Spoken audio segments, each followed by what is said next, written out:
Hey, everyone. It is Leah. Welcome to another episode of It Might Be You. I have a guest with me, Jennifer Satterfield. How are you doing today? I'm doing awesome. Awesome. So, you want to tell the listeners a little bit about you and Sure. Well, I right now I'm currently in Guatemala City, and I I have lived in a crazy, amazing life. I just got divorced after 18 years of being married. I have seven beautiful children that are 18 and under, and I guess the long to the short is when my divorce went through in the end of January. I lost my house. I lost all my stuff in the house. You know how divorces go. You have to sell everything.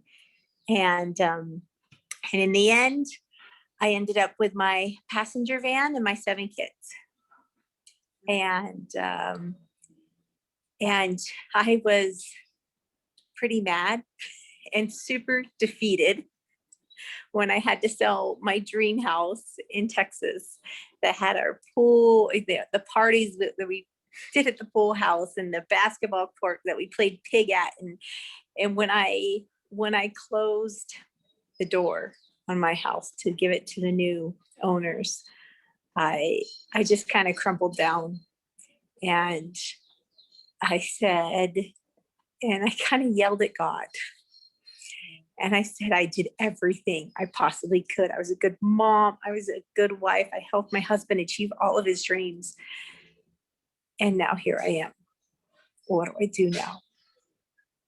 And his response was, what do you want to do? To which I said, what? No, I'm a mom. Like, nobody asked me that. I'm so into helping everybody else get what they want and supporting them and being that nurturing, loving space. Nobody asked me what I want,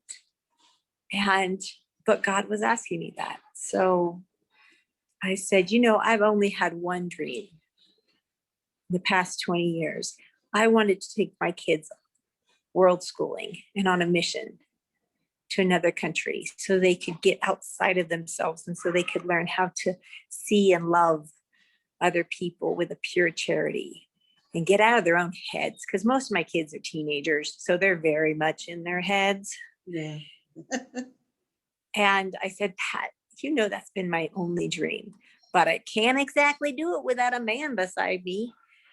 And he just responded, when has that ever stopped you before? Awesome. Awesome. So, I would So say, here I am. yeah, I would say you had quite a few It Might Be Me moments. Oh yeah. It seems Oh like, honey, that's just in the last year. yeah. So, I am just like blown away when you reached out and said that. I think the first time we kind of corresponded, you said you were in Costa Rica or going towards Costa Rica. I'm going towards Costa Rica.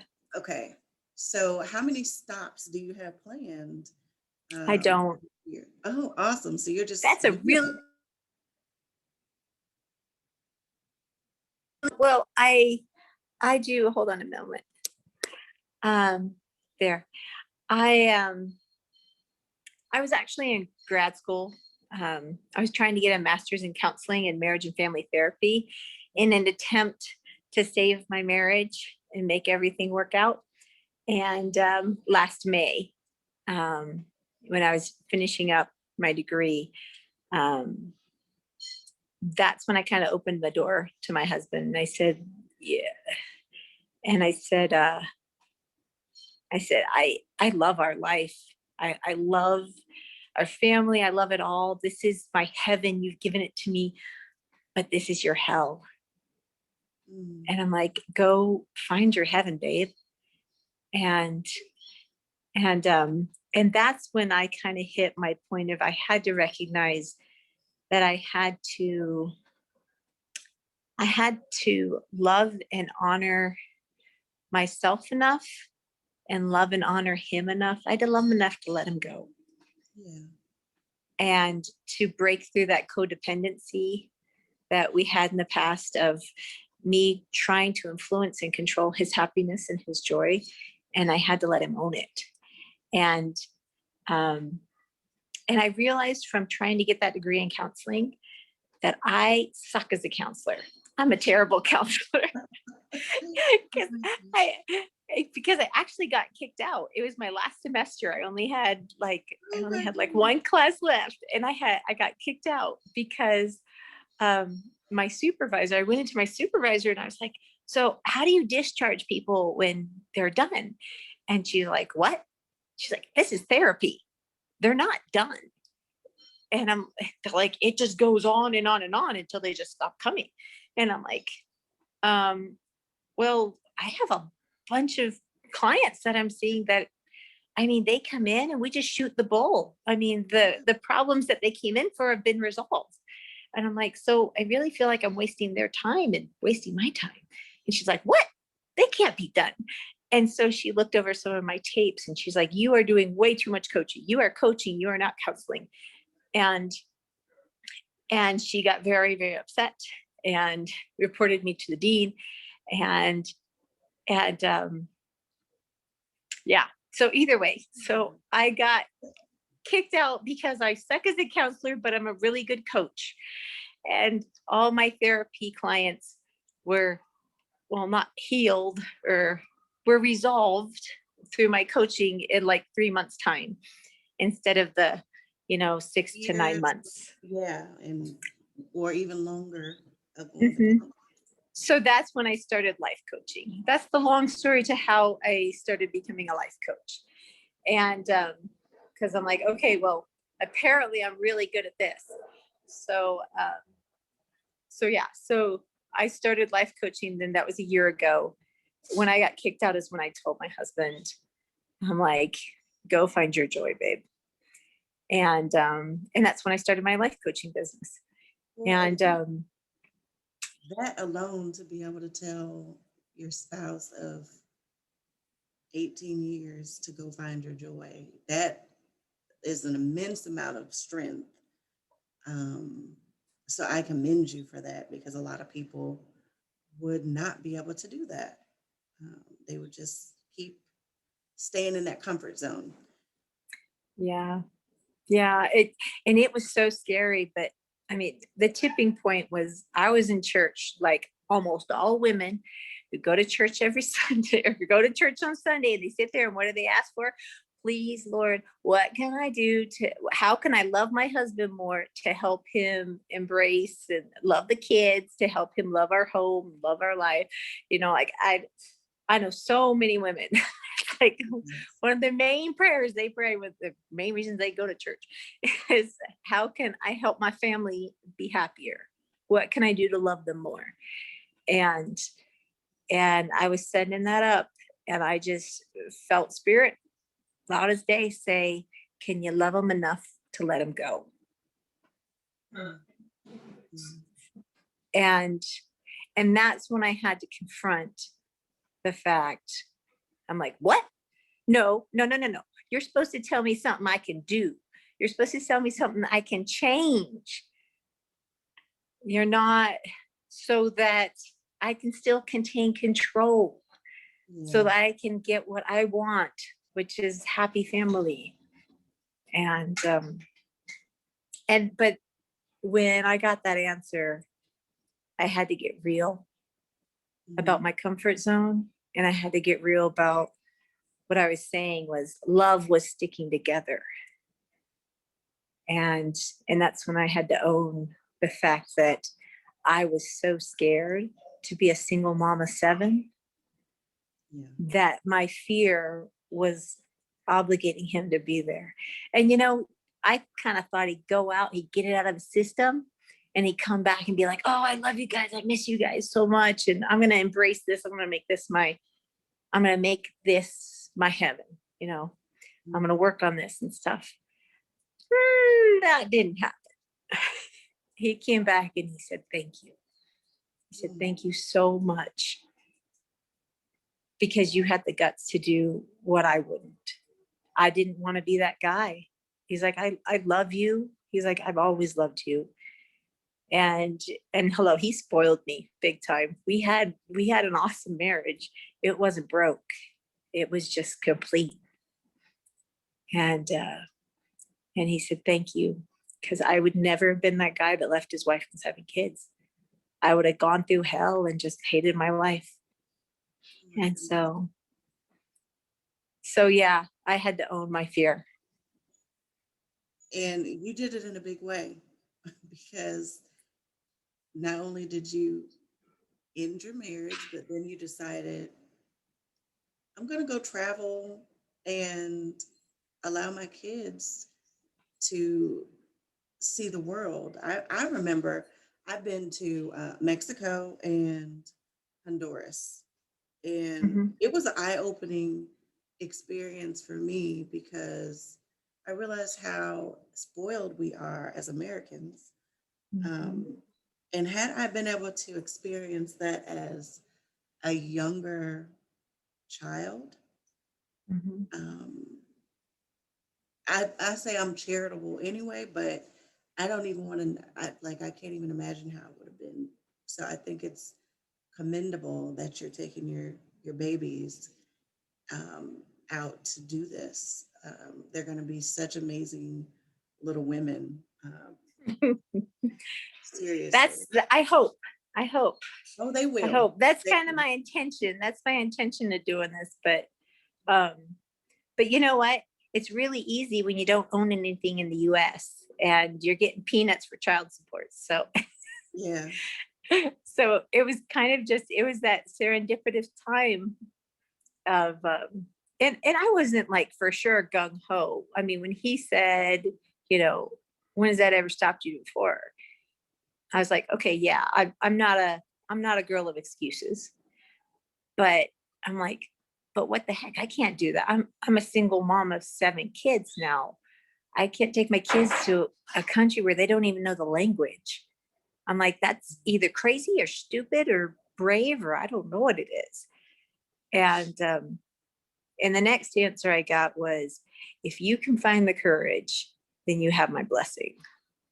And I developed my spiritual relationship enough at that point that I was like, dude, that's all I need. And I'm like, oh, I can find the courage. If I know you got my back and there's no crazy cartel stuff going to be happening. Sorry.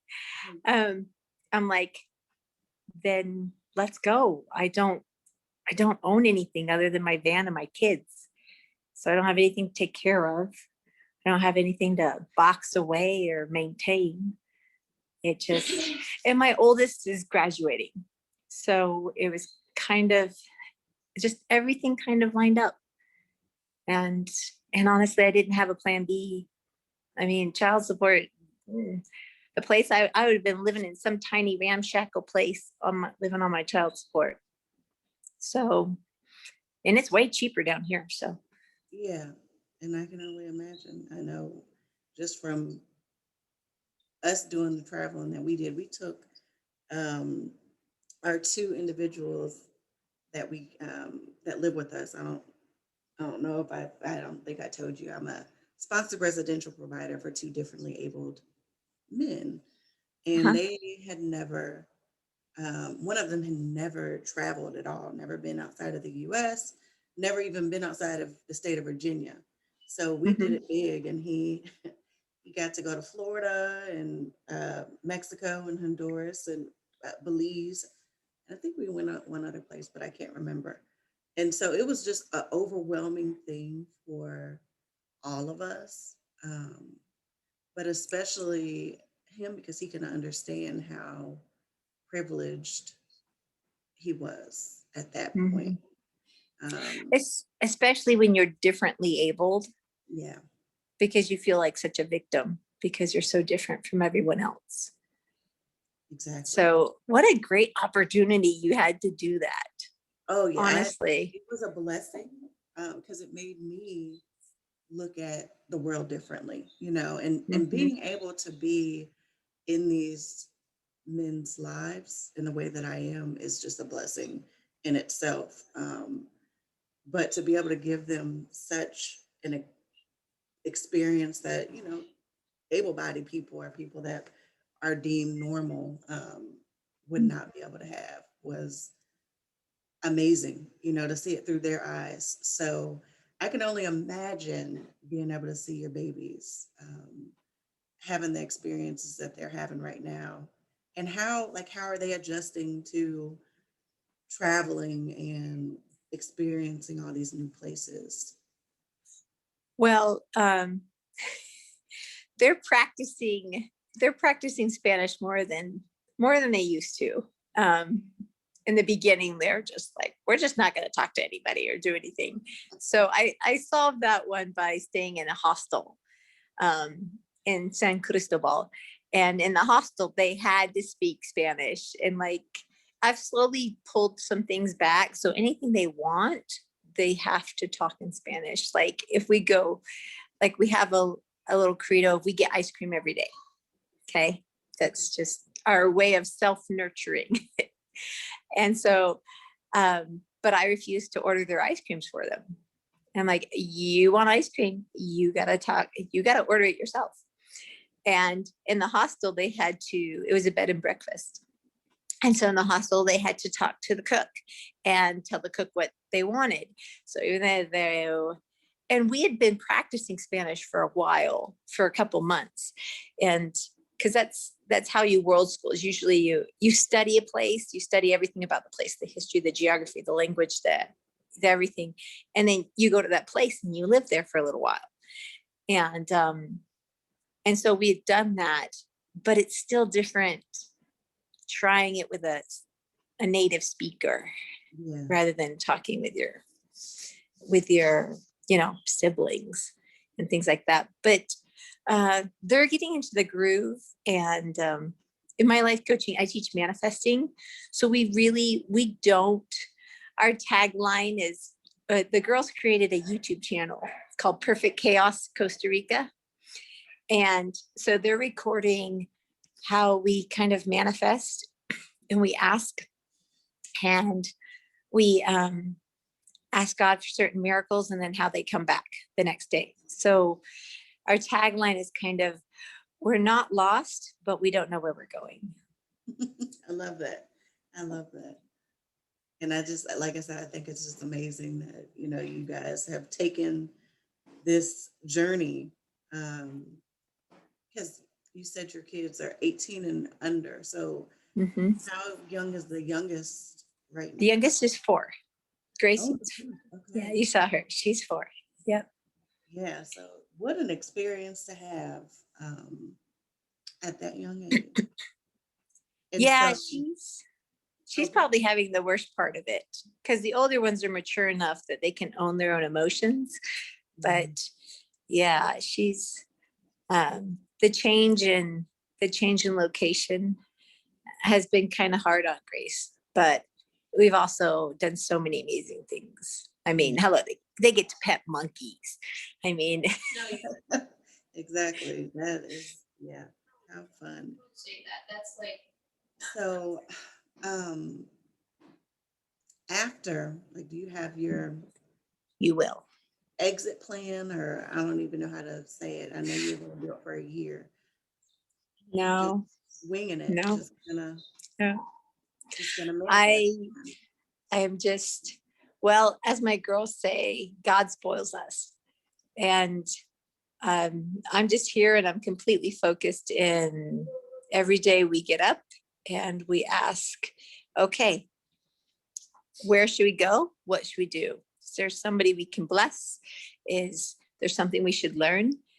And this is an experience we'd like to have. And so where do we go next? And so no, I don't know. I don't know if we'll get a new life. I wouldn't be surprised if we're kind of manifesting having like a resort, or getting kind of like a new life down here, because I'd really like to make this available for other families, because there's a lot of other families like, oh, I wish I could do that, or I wish I could do this. And honestly, a lot of their excuses kind of pitter all away when, hello, they look at me who, okay, I'm a single mom and I have 5 girls. Right. And my boys bailed on me at the border. My boys said, Mom, we don't want to go. They're 15 and 17. They said, Mom, we don't want to go. And they're living with my sister in Vegas.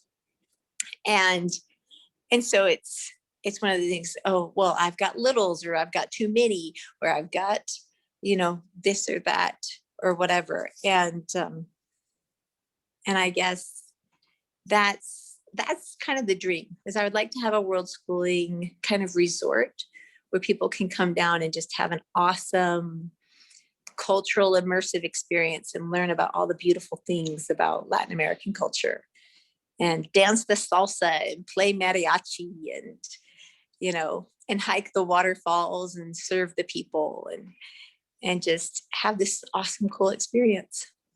Yes, it is. That would be amazing. But I understand to some degree the fear, because I think it's more fear based when people have those stories that they tell about, well, we can't do it because of this and that. Mm-hmm. I'm the oldest of 5, and so I get it, having a lot of kids around. I'm 12 years older than my youngest brother. Mm-hmm. And so my mom, she would tell us when when we wanted to travel, well, money's not made or not grown on trees, or we can't afford this and that. But she still prioritized it. We may not Mm-hmm. have been able to go um, everywhere we wanted to go. But I Mm-hmm. remember being 10, and it was 4 of us at the time. My youngest brother was not alive yet, not even thought of. But she surprised us and took us on a trip, 2-week trip to Disneyland is the ultimate, yeah, place that we ended up. But we got to go to Chicago and Georgia, and while we were in those places, we did some exploring and learning, because we were homeschooled. Well, Mm-hmm. all the way through. I was homeschooled from kindergarten until I was a senior. So I Mm-hmm. graduated from that. So um, this concept of world schooling is amazing to me. I wish that would have been like a thing back when I was in school, Mm-hmm. because I could totally see my dad jumping in on this. He was the one that was like, no, I want you guys to be homeschooled, because of his experiences in public school in Mm-hmm. Detroit. He didn't want us Yeah. being in. Well, and more than ever, more and more now that everyone's connected through the internet, it's more available than ever. Yeah. And I mean, everybody, after this year of lockdown, I've always said, because I started homeschooling my kids, I guess it was around 6 years ago. Wasn't it, Caroline? Were you 12? No, 11. So it was about 7 years ago. And I was forced into it. And anybody who's forced into homeschooling, you see the cycle that they go through is like, the first year is the holy crap year, of I don't know what's going on. And then the second year is, okay, it's a little bumpy, but we're starting to get our groove, but then by year 3 and 4, you're like, okay, we got this. We love this. There's so many cool perks to controlling your schedule, to learning as much as you want and diving as deep as you want. But that by year 4, you're itching. You're like, okay, this is nice, but we're sick of being here. It's like, we are learning about this. We want to go touch it. We want to feel it. We want to do it, because homeschooling automatically leads to experiential learning. Mm-hmm. And now it just leads to being there. You don't study history. You go and see it and live it and visit it, and so I think after this year that everybody's been forced into it, at the end of this year, half of the people are going to say, I never should have procreated and had children. And the other half of the people are going to be like, this is really cool. I really like this liberty. I really like this way of life. Why are we here?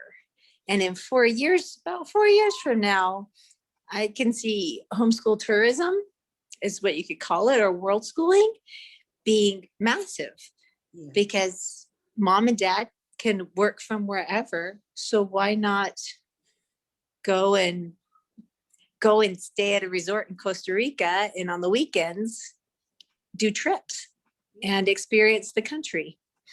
So yeah, I guess in a way that's kind of my pie in the sky dream for after this excursion and wandering and creating the story. But we'll see if it takes off. Yeah, and I love it. So I guess my last question that I have for you is, what piece of advice would you give my listeners who may be in a similar situation, as far as um, knowing that something needs to change and being brave enough to do it, and maybe just listening to God, or whatever they believe, and just I going. think I've gone through lots of transitions. And the biggest piece for me about how to live in joy amidst constant change is to know that every end is also a beginning. Mhm. And as much as, I mean, it was, oh boy, I cried a whole lot. I did a lot of emotional eating in the last 6 months, since we were all stuck at home anyway. And I was, and it was really hard because, my ex and I, it wasn't a divorce, because we weren't fighting or anything. It really felt more like a death. He was just gone. And in that time, because I had a good relationship with my light and with my spiritual connection, it helped so much,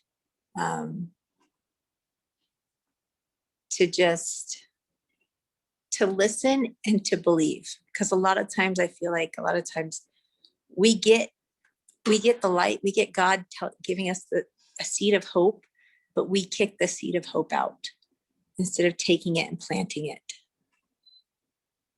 and watering it and believing, and say, like, this is my new beginning. This is my new seed.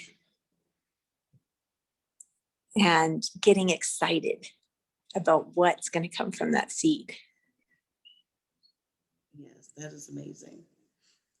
So That's a great piece of advice, because I yeah. know a lot of people don't look at things ending as a new beginning. It's just, this part of my life is over, and now I don't know what to do. But I'm a big believer in um, reinventing yourself, and being okay with that, without, you don't have to be stuck in the same identity for your whole life. A matter of fact, that's pretty boring. So As a matter of fact, you yeah, can't, because we're here to grow.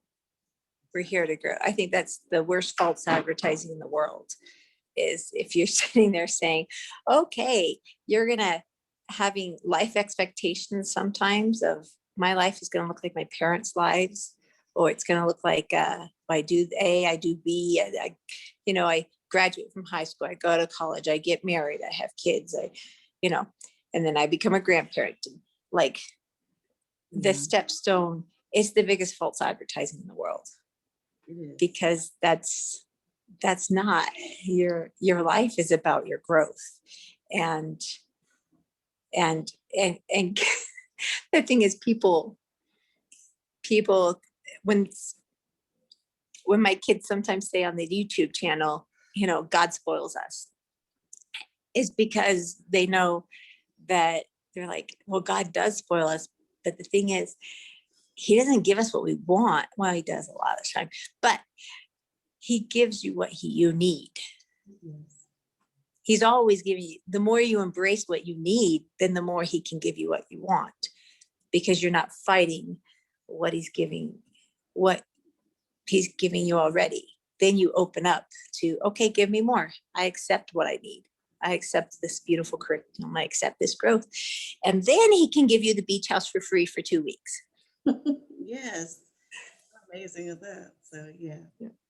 Well, Anyway, I have enjoyed this book and hearing your story. It's amazing. Um, and I would love to hear about how it ends up. So I will well, follow definitely, us on YouTube and you'll see. definitely, definitely. Because I totally don't know, honey. So Yeah, which is, it's fine. To me, that's great. I know some people would have to have that control, but why? no, It's nice to have these experiences. So yeah, thank you for coming on and sharing your story. It has been great to hear it. thank you for letting me get my feet wet and get out there, because this is totally having to even care or have the bravery to put myself out there in the public is, it's a learning process for me, big time. And I So understand it. So thank you for allowing me to give you this platform then. So no problem. So subscribe to Perfect Chaos Costa Rica. It's hard to miss, my girls. They is that the only social that you have on YouTube? You have I have, well, we have Instagram and our website's called perfectchaos.life. Mhm.